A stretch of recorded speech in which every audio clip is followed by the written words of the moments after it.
All right, today we are jumping into one of the most epic, most foundational stories you'll ever hear. We're getting this straight from Genesis chapter 6, the Great Flood. And believe it or not, this whole thing kicks off not with a single drop of rain, but with a real mystery. Yeah, right at the beginning, the text throws this phrase at us, heroes of old, men of renown. And you just have to stop and ask, wait, who are these guys? What's their story? Well, the text actually gives them a name, and it's pretty fascinating. They were known as the Nephilim. Now, according to the source, these beings came from a, let's say, complicated union between the sons of God and the daughters of humans. This was a mixing of realms, a crossing of a line that was never meant to be crossed. And this very act is what starts to send the whole world spiraling out of control. And that brings us right to the first part of our story, the state of the world itself. This is not some peaceful, happy place. Sure, humanity is growing, spreading across the earth, but something is just deeply, fundamentally wrong. The source really hones in on the specific interaction as a major problem. It says the sons of God saw that human women were beautiful, and they married any of them they chose. That's the key part, right? It's that total lack of restraint, this sense of just taking whatever you want, that seems to be at the very core of the world's corruption. So what's the response to all this chaos?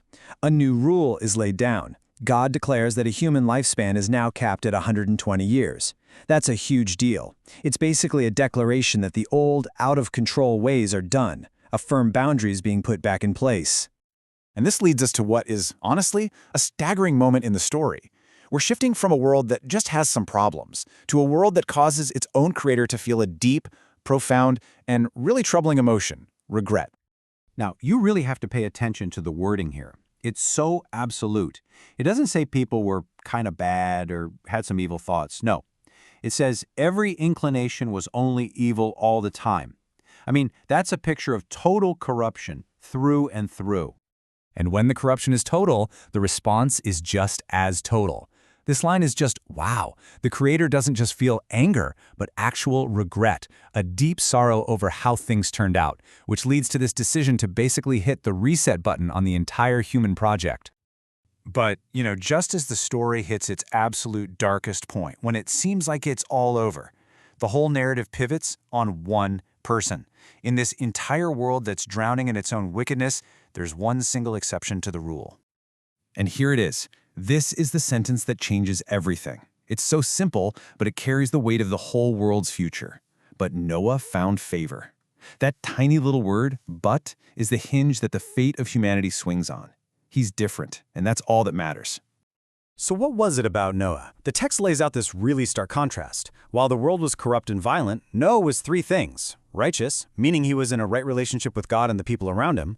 Blameless, suggesting he had a rock-solid reputation. And maybe most importantly, he walked faithfully with God, which points to this really close personal connection. It's because he was the total opposite of the culture that he was chosen. Okay, so Noah is our guy. The story now totally shifts gears. The verdict of total destruction gets replaced by a detailed, a blueprint for survival. And the task Noah is given is just monumental, almost impossible to even imagine. And the instructions are super specific. This isn't just, hey, build a boat. No, this is an engineering project. Make an ark of cypress wood, build rooms inside it, and then seal the whole thing inside and out with pitch to make it completely waterproof. And the scale of this thing? It's just immense. The text gives us the exact dimensions, 300 cubits long, 50 wide, 30 high. To give you some perspective, that's about 450 feet long. We're talking about a vessel longer than a football field. This was an absolutely massive undertaking. But building the ark was really just part one. The mission Noah was given had three main goals. 1, save your family. 2, preserve 2 of every living creature on earth. And 3, gather enough food for all of them. This wasn't just an escape plan. This was a mission to literally reboot the entire world. And here's the crucial part. This whole incredible mission is sealed with a promise. The word used is covenant. Now that's way more than just a contract. Think of it like a sacred, unbreakable pact between two parties. God is establishing this formal relationship with Noah, basically guaranteeing his survival if Noah holds up his end of the deal.